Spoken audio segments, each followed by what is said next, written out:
கோட்டாவோட வந்த கோழி குஞ்சு ஒன்னா படிச்சா நீ என் பிள்ளைய ஒன்னா இருவீங்களா? உங்க அப்பாவை இவ்வளவு நாளா என் வீட்டுல நிக்க வச்சது என்னோட அடையாளம். இன்னைக்கு உன்னை உட்கார சொன்னது என்னோட அரசியல். உங்களுக்கு என் தேவை என்னங்கிறது முக்கியம் இல்ல, என் பிரச்சனை என்னங்கிறது முக்கியம் இல்ல. உங்க முன்னாடி எப்படி நிக்கிற, எப்படி பேசுறங்கிறதா உங்களுக்கு முக்கியம் இல்ல. யோ, உங்களுக்கு என்னையா பிரச்சனை? எதுலயா நான் உங்களோட கீழே போயிட்டா? இப்ப சொல்ற, ஏர் புடிச்ச கையில நானும் வால் புடிச்ச வந்தா அவனுக்கு பஸ்ஸ உடைச்சதுக்கு அடிக்கல, நிமிந்து பார்த்ததுக்கு அடிச்சிருக்கானுவ.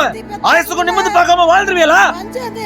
அப்படி வாழ முடியும்னு நினைக்கிறவங்க இப்பவே இங்க இருந்து போயிருங்களே. உங்களை எவனும் நீங்க புடிச்சு வைக்கல. நாங்க இப்ப நிமிந்து பார்த்துட்டோம். இனி ஜென்மத்துக்கும் எங்களால குனிய முடியாது. எப்படியாவது பொழைச்சு கிடந்தா போதும் நம்ம எல்லாருக்கிட்டையும் இருக்குது பாரு இந்த நினைப்பு. அந்த நினைப்பை கைப்பிடியா பிடிச்சா பூரா பயில எல்லா பாறங்களையும் தூக்கி நம்ம தலையில வைக்கணும். தூக்கி போட்டு தூரம். விளக்கம்: பிறப்பால இங்க எல்லாரும் சமந்தான். வேற்றுமே நினைச்சா நீங்க செய்யற வேலையில திறமையை வச்சுதான் சொல்லணும். வணக்கம். கிட்டா பத்தாதுரா, இது பத்தாது. உன் கைய உடைச்சாலும் சரி, காலை உடைச்சாலும் சரி, நீ ஓடிக்கிட்டே இரு. மேல மேல போகணும், அந்த டாப்புக்கு போகணும், உச்சத்துக்கு போகணும். அப்பதான் நாமெல்லாம் இங்க ஒரு ஆளாவே தெரியும். டேய், நீ கிளம்புடா.